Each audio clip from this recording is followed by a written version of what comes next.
शर्मा।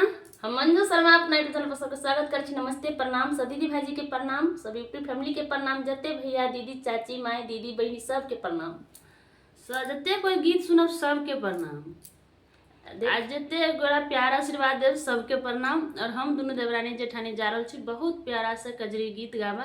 अहाँ सब जरूर सुनब और कमेंट करके जरूर बताएब कि लास्ट तक गीत सुनब। बहुत प्यारा सा गीत जब तक लास्ट तक अहाँ सब गीत नहीं सुनबे त नहीं समझ पेबे। तक लग अहाँ सब रूसल छथिन गौरी जी, त गौरी जी रूसल छथिन, शिव जी मनावा जाय छथिन। गौरी जी के त मन छै नैहर जाय के, तो मानथिन केला चरण खटोला से केला खुआ नेवा से।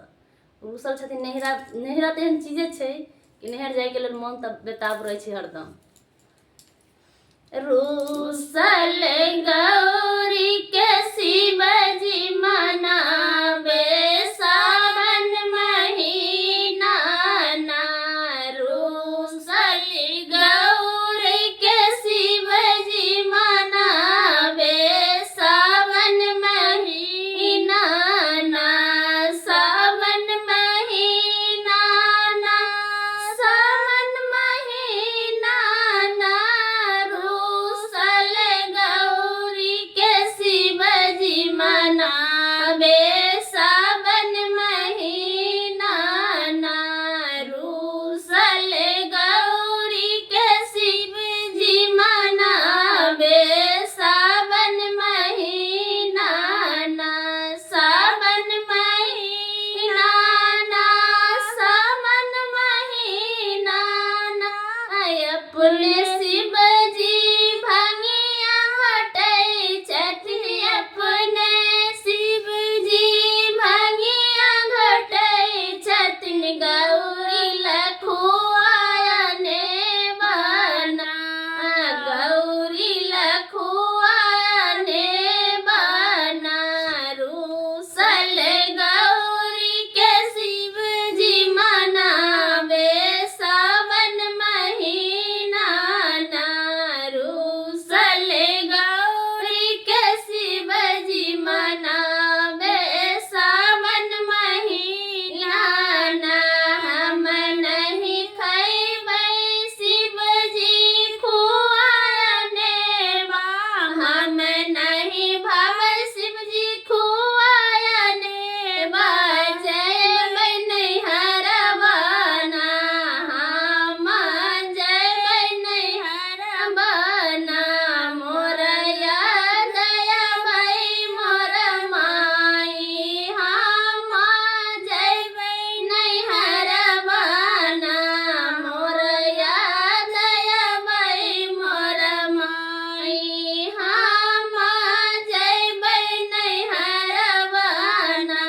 रूसल गौरी के शिव जी मनावे सावन महीना ना।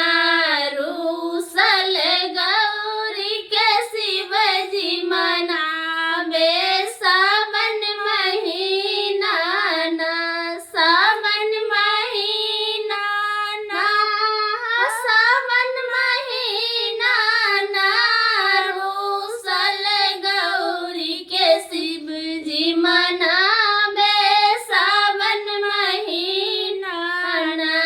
अपने शिव जी बसहा पर बैठथिन, अपने शिव जी बसहा पर बैठथिन।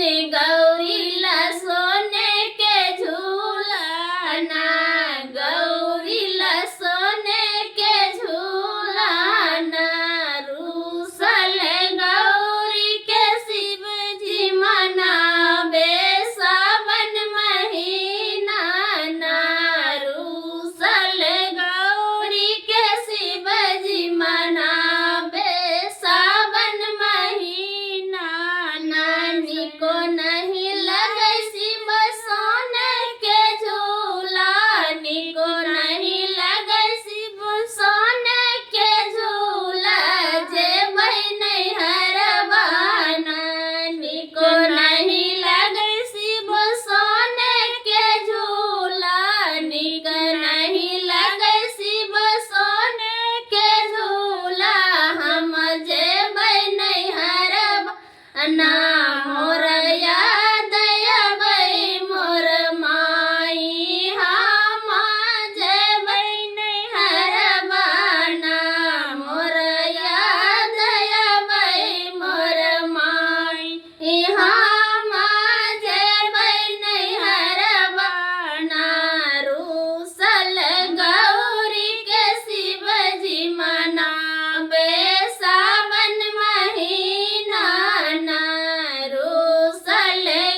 अपने